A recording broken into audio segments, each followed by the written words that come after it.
विष्णु जी, स्वागत है आपका इंडिया टीवी पर।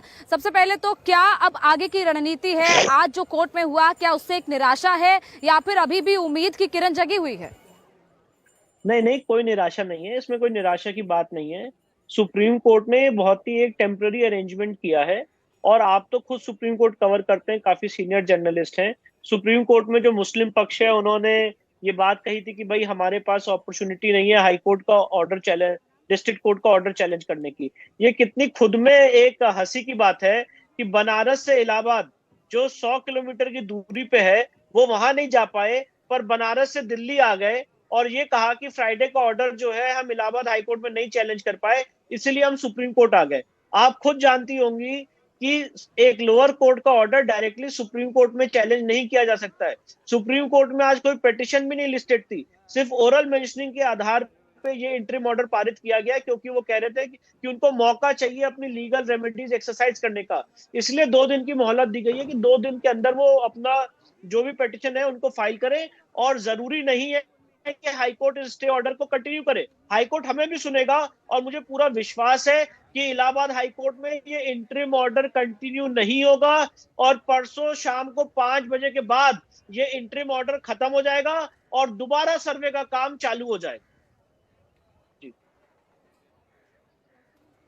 विष्णु जी, क्योंकि खुदाई को लेकर लगातार वहां पर मुस्लिम पक्ष कोर्ट में कह रहा था कि खुदाई कर रहे हैं, खुदाई की बात आ रही है। कोर्ट के आदेश में भी ये कहा था कि अगर एक्सकेवेशन की जरूरत पड़ती है तो वो भी किया जा सकता है एएसआई के द्वारा। उस पर बहुत बड़ी आपत्ति मुस्लिम पक्ष ने कोर्ट में जाहिर की है। आपको लगता है कि वो हाईकोर्ट में भी इसी आपत्ति को उठाएंगे कि एक परिसर है, एक जिसको मस्जिद कहते हैं, उसके अंदर अगर खुदाई की जाए तो उस पर वो आपत्ति जरूर जाहिर करेंगे? भाई आप ये बताइए मुझे, आज जो सॉलिसिटर जनरल हैं उन्होंने सुप्रीम कोर्ट में 11:15 बजे ऑन इंस्ट्रक्शंस ये स्टेटमेंट दिया कि यहाँ पे कोई खुदाई अभी नहीं होने वाली। ये स्टेटमेंट दिया और वो स्टेटमेंट रिकॉर्ड किया गया। और गलत स्टेटमेंट अंजुमन इंतजामिया ने सुप्रीम कोर्ट में दिया कि यहाँ पे खुदाई होने वाली है।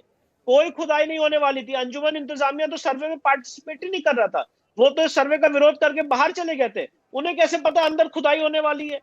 सिर्फ उनका एप्रीहेंशन था, वो तो अंदर गए ही नहीं। और उसके बाद जब सॉलिसिटर जनरल कह रहे हैं कि खुदाई नहीं होने वाली, तो आपने कोर्ट के पटल पे गलत स्टेटमेंट दिया। दूसरी सबसे इंपॉर्टेंट बात कि आपने सुप्रीम कोर्ट में डिस्ट्रिक्ट जज के ऑर्डर के खिलाफ कोई सब्सटेंटिव पिटीशन ही नहीं फाइल की।